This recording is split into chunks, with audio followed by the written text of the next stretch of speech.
공무원 피살 사건과 관련해 정부가 북한 측에 진상규명을 위한 공동조사와 군사통신선 재가동을 공식 요청했습니다. 열린 자세로 함께 사실관계를 밝혀내자는 건데 공식 요청 이후 분석합니다. 정부의 공동조사 요구가 있기 전인 오늘 오전, 북한은 우리 함정과 선박이 북측 영해를 침범하고 있다고 주장하며 북한도 시신을 수색 중이라고 밝혔습니다. 우리 군과 해경은 정상적인 수색 활동을 하고 있다고 반박했습니다.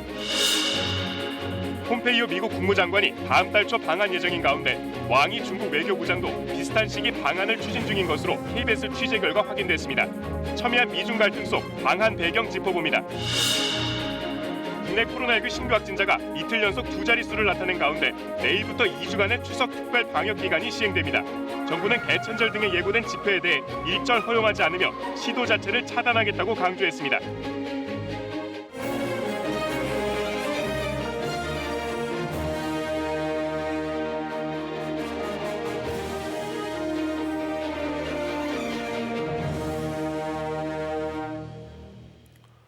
여러분 안녕하십니까? 북한 해상에서 우리 공무원이 북한군에 피살된 사건과 관련해 정부가 오늘 북한에 공동조사를 공식 요청했습니다.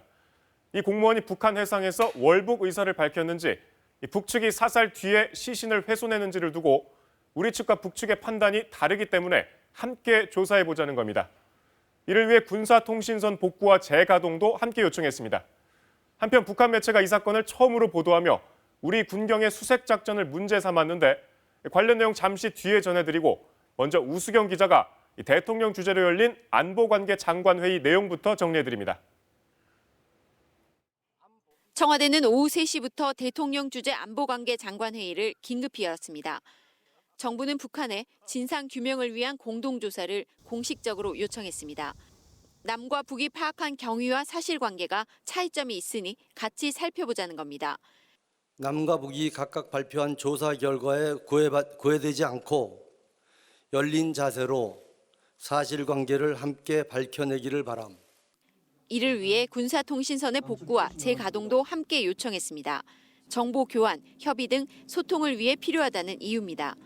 정부는 무엇보다 시신과 유류품 수습이 가장 중요하다고 강조했습니다. 각자의 해역에서 수색에 전력을 다하면서 필요한 정보를 교환하자고 말했습니다. 시신과 유류품의 수습은 사실 규명을 위해서나 유족들에 대한 인도주의적 배려를 위해 최우선적으로 노력을 기울여야 할 일임. 중국에도 협조를 요청했습니다. 중국 당국은 물론 NLL 인근 해역에서 조업 중인 중국 어선들도 시신과 유류품 수습에 협조해달라는 겁니다. 김정은 위원장의 이례적인 사과에 대해서는 긍정적으로 평가했습니다. 북측의 신속한 사과와 재발 방지 약속을 긍정적으로 평가함.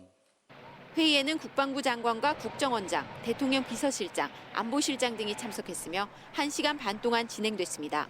KBS 뉴스 우수경입니다. 네, 우수경 기자와 정부의 공동조사 요청 배경 더 자세히 알아보겠습니다. 청와대 연결합니다. 자, 우 기자, 어제는 청와대가 북한에 추가 조사를 요구했고 필요하다면 공동조사도 요구하겠다고 밝혔는데 그랬다 하루 만에 공동조사를 요구했어요. 이유가 뭡니까? 네, 이번 사건과 관련해 남과 북의 조사 결과가 엇갈리는 부분이 많다는 점이 일단 그 배경으로 분석됩니다. 각자의 조사만으로는 평행선을 달리겠으니 서로 대화가 필요하겠다. 이런 결론에 도달한 건데요. 실제로 오늘 발표문을 보면 소통, 정보 교환, 협의 등과 같은 문구들이 여러 번 등장합니다. 그 연장선상으로 같이 언급한 것이 군사통신선의 복구와 재가동입니다. 군사통신선은 지난 6월 이후 단절된 상태인데요.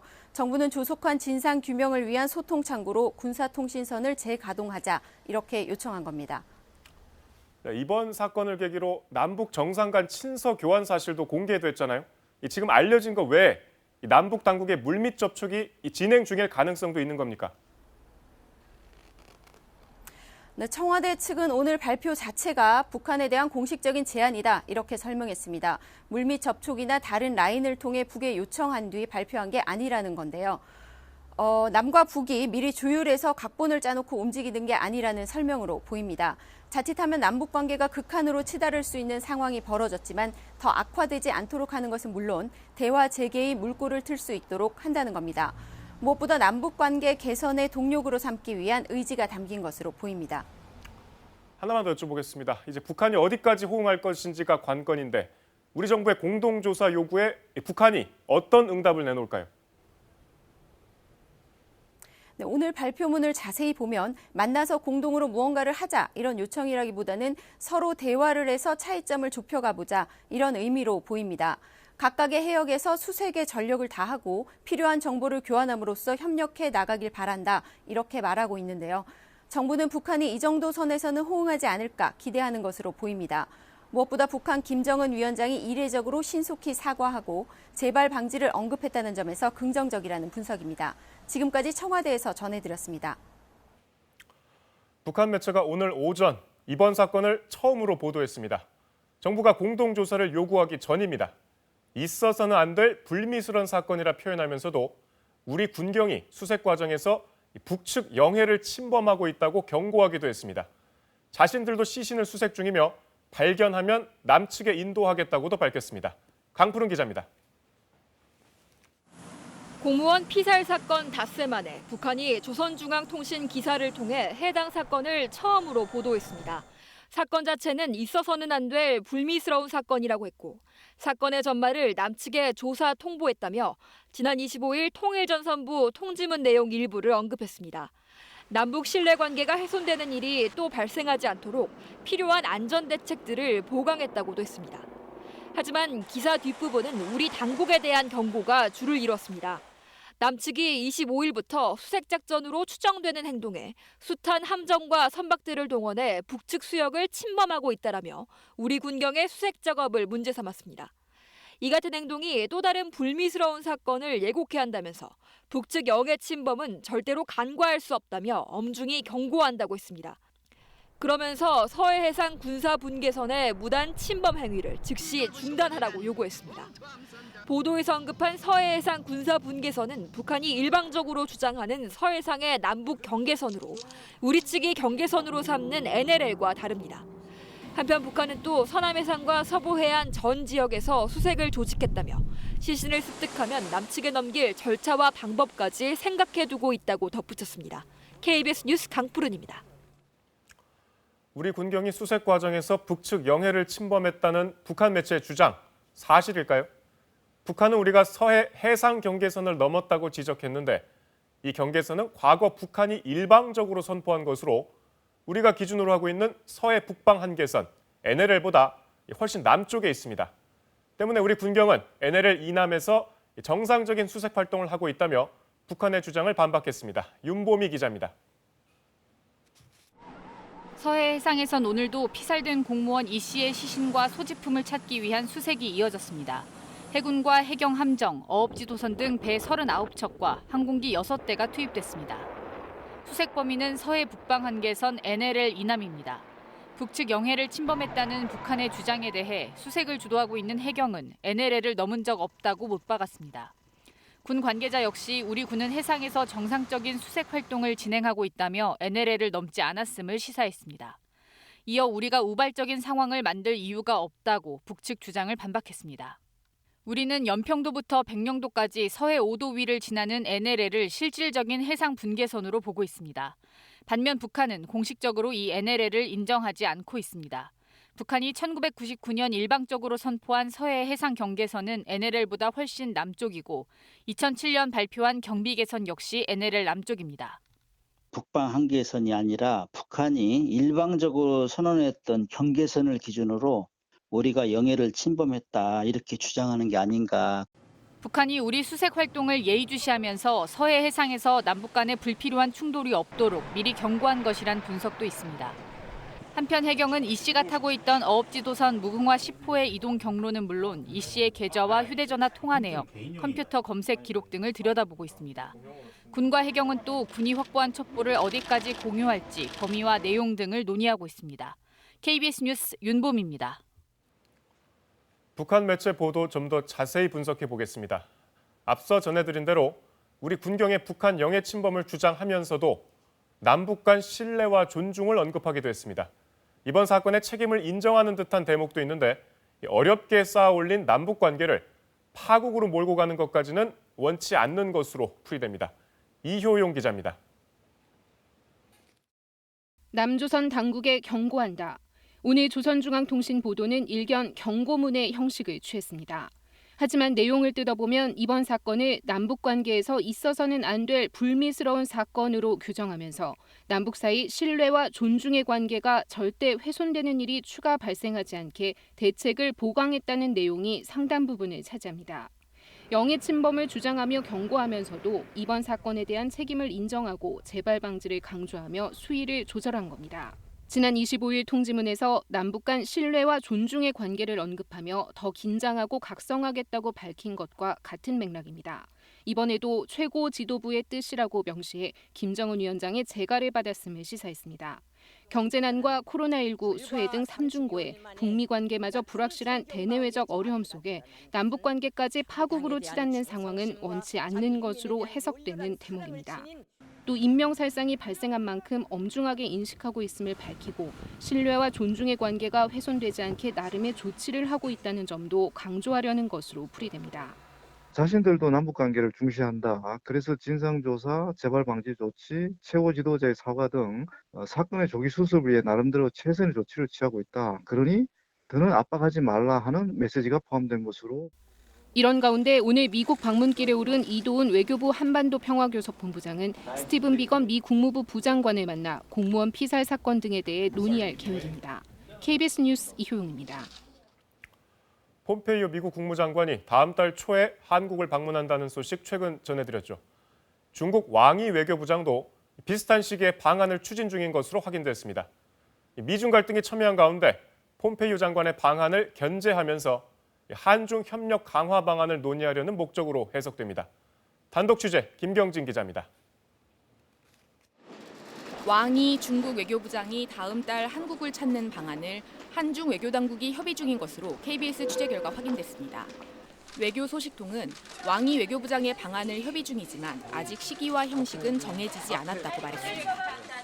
왕이 부장 방안이 성사되면 지난해 12월 이후 10개월 만입니다.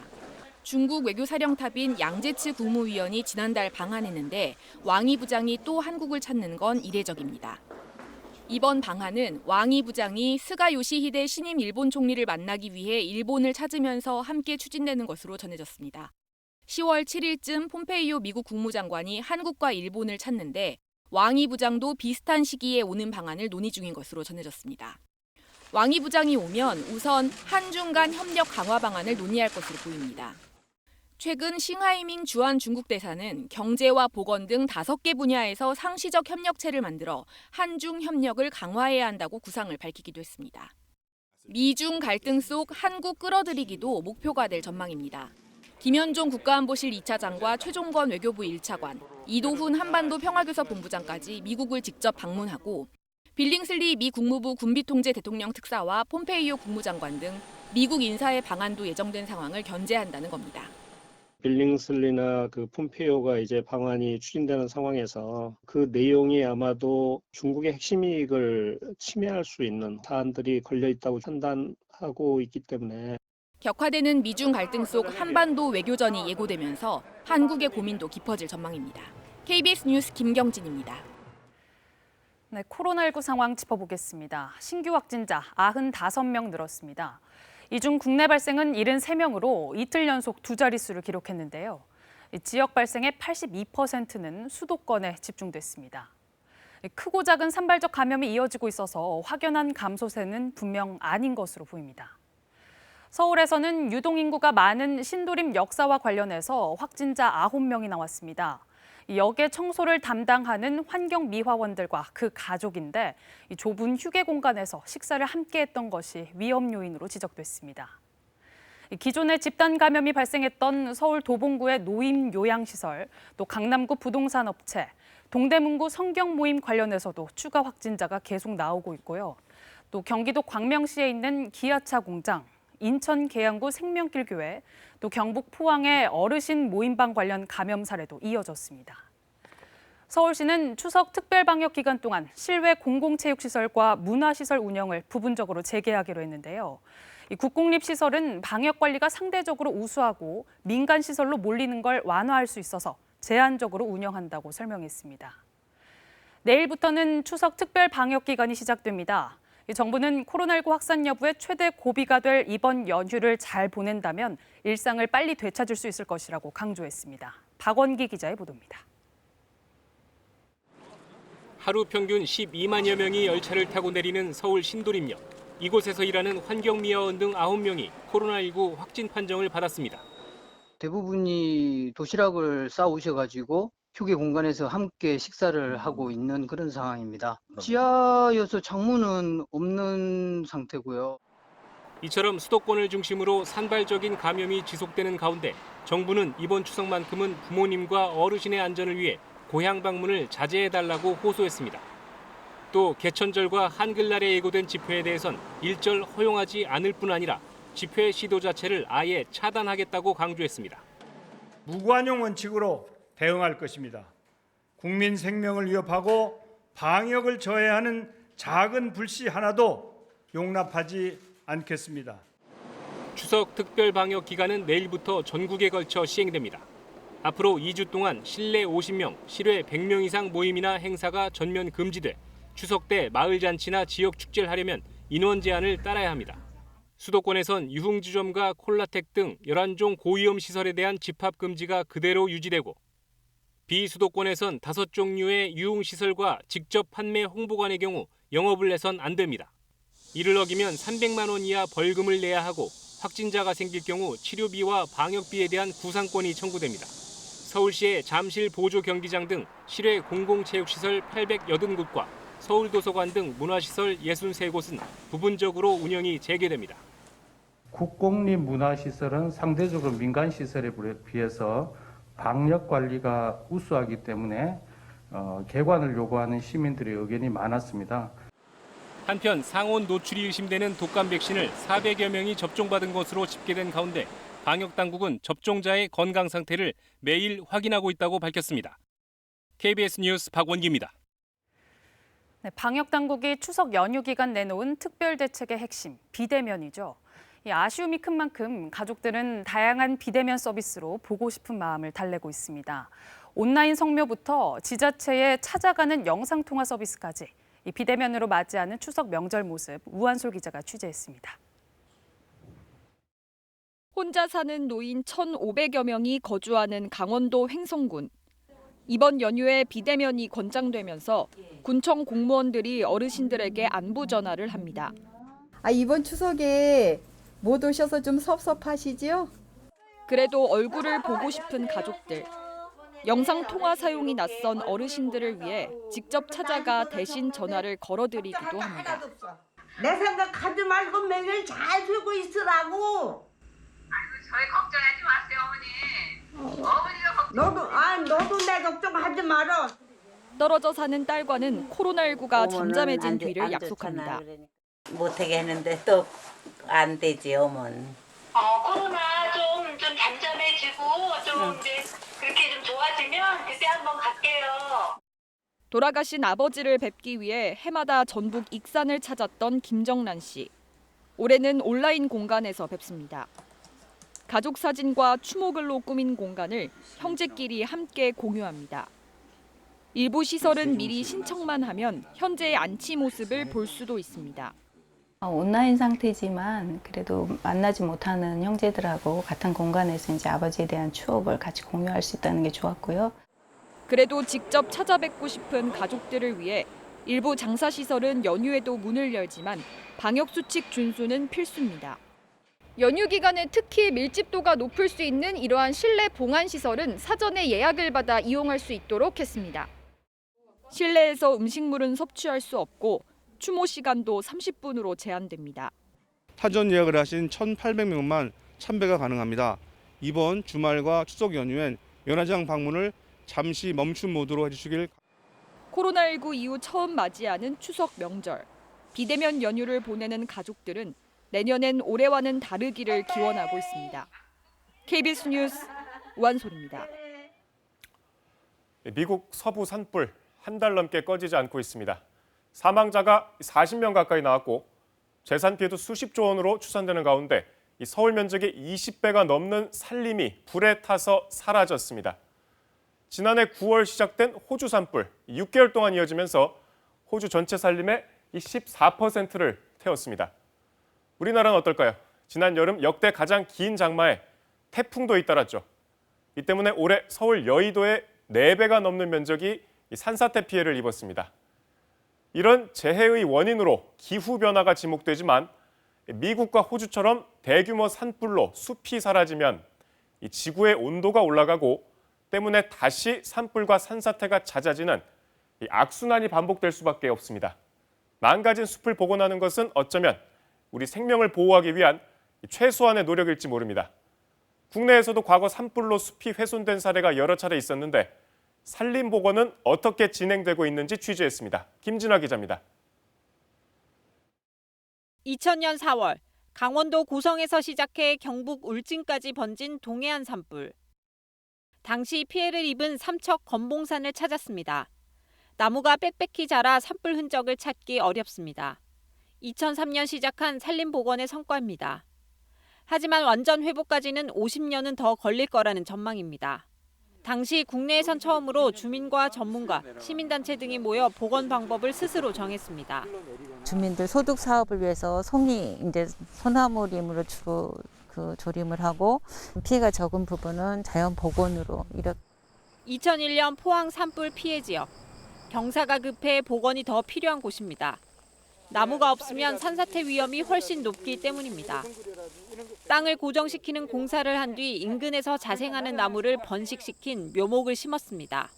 유전자가 같다고 생각되는 그런 지역에서 번식이 된 그런 식물들을 도입을 하고 있고 점차 자연스럽게 복구하는. 70년대 목장으로 개발된 대관령도 사육두수가 급격히 줄어 다시 숲으로 되돌리는 걸 추진하고 있습니다. 여기는 보시는 것처럼 나무들이 누워서 자랄 만큼 평소에도 바람이 아주 강하게 부는 곳입니다. 따라서 나무들을 키우려면 바람을 막아주는 이런 방풍 울타리들을 곳곳에 설치해야 합니다. 어느 정도 나무를 키워놓으면 자연 번식도 빨라져 복원 시간을 단축할 수 있습니다. 비탈면이 많고 또 고도가 높은 곳은 자연 스스로가 회복되는 것이 한계가 있는 곳이 많습니다. 그래서 고고도 지역은 기술 축적을 해서 적극적으로 복원을 하는 노력을 하는 것이 필요하다고 봅니다. 우리나라 산림이 흡수하는 온실가스량은 전체 배출량의 6% 수준. 산림청은 산불과 산사태로 훼손된 지역뿐 아니라 폐 군사시설이나 DMZ 등에 대해서도 산림 복원을 추진하고 있습니다. KBS 뉴스 김진아입니다. 조국 전 법무부 장관에 대한 검찰 수사가 시작된 지 1년이 지났습니다. 조 전 장관을 둘러싼 여러 논란은 우리 사회를 전례 없는 논쟁과 갈등의 장으로 몰아갔지만 다른 한편으로 검찰이 먼지털이식 수사, 기소권 남용 등을 무기로 검찰 개혁에 온몸으로 저항하는 모습도 적나라하게 노출됐습니다. 그렇다면 검찰 수사에 대한 법원의 판단은 어떨까요? 최근 법원이 조 전 장관 가족의 혐의에 대해 1심 판결을 잇따라 내놓고 있는데 검찰의 수사가 과연 정당했느냐는 논란으로 이어지고 있습니다. 최유경 기자가 판결 내용 자세히 분석했습니다. 지난해 8월 전국 20여 곳에 대한 동시다발적 압수수색과 함께 시작된 조국 전 장관 일가에 대한 검찰 수사. 넉 달간 이어진 수사로 조 전 장관의 오촌 조카와 아내, 동생이 잇따라 구속됐고 조 전 장관도 구속 갈림길에 섰습니다. 그동안 가족 전체를 대상으로 하는 검찰의 끝이 없는 전방위적 수사를 견뎠습니다. 혹독한 시간이었습니다. 검찰 수사가 마무리되며 곧바로 이어진 법원의 시간. 조국 부부에 앞서 가족들에 대한 1심 판단이 먼저 나왔습니다. 지난 6월 조 전 장관의 오촌 조카가 가장 먼저 징역 4년형을 받았고 지난 18일에는 조 전 장관의 동생에 대해 징역 1년이 선고됐습니다. 그런데 실형 선고에도 오히려 검찰 수사의 정당성에 대한 논란이 다시 일었습니다. 검찰이 기소한 혐의 가운데 무죄가 적지 않았고 유죄 부분도 조 전 장관 부부와는 직접 관련이 없는 개인 비리 성격이 짙다는 겁니다. 동생 조 씨의 경우 6개 혐의 가운데 조 전 장관 일가가 운영해온 웅동학원의 교사 응시자들에게 1억 8천만 원을 받고 시험지를 건넨 혐의만 유죄로 인정됐습니다. 유일하게 본인이 인정한 범죄 사실입니다. 가짜 공사대금 채권을 확보한 뒤 웅동학원을 상대로 이른바 셀프 소송을 벌여 100억 원대 손해를 입힌 배임 혐의와 조 전 장관 후보자 지명 이후 증거인멸 관련 혐의 등은 모두 인정되지 않았습니다. 사모펀드 운용사를 운영했던 오촌 조카 조범동 씨 재판에선 조국 전 장관과 유착한 권력형 범죄, 신종 정경유착이라는 검찰의 전제가 무너졌습니다.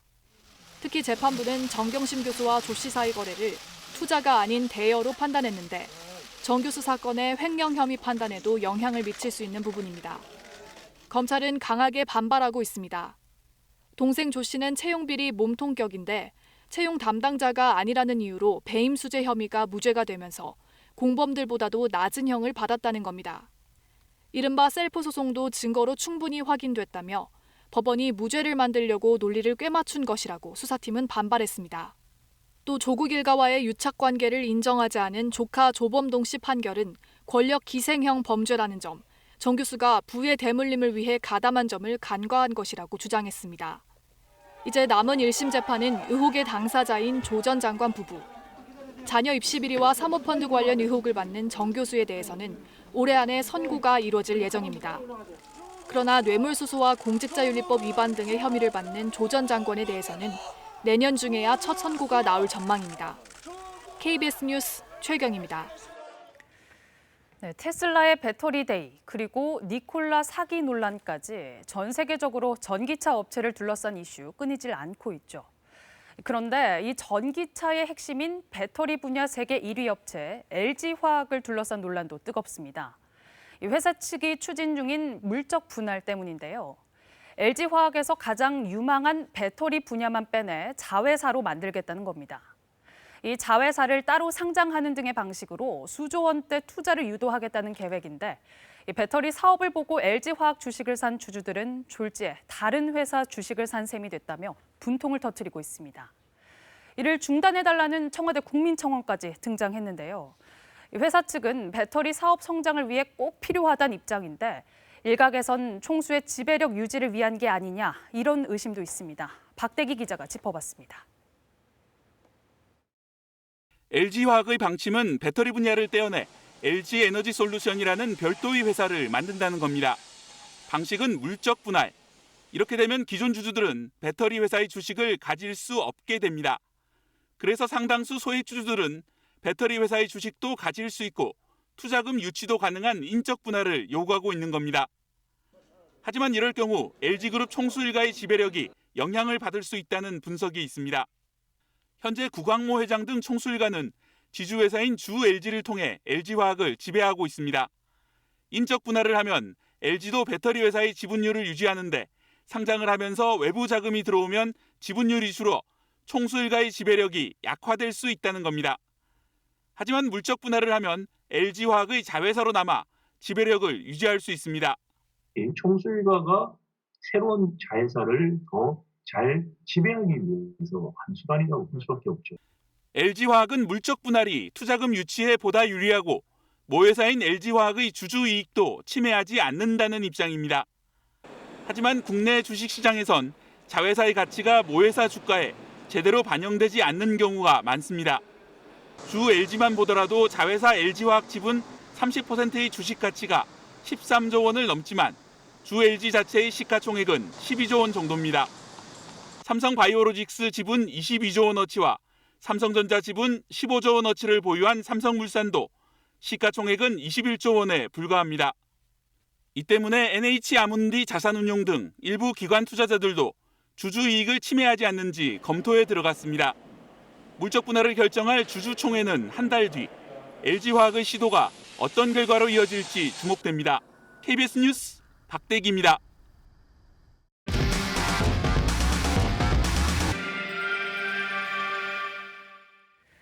북한강 상류 하천이 불법 시설물로 몸살을 앓고 있습니다.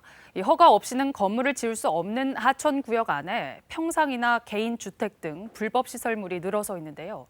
관리도 제대로 안 되고 있는데 해당 지자체들은 단속 인력이 적다며 사실상 손을 놓고 있습니다. 현장 K 박성은 기자입니다.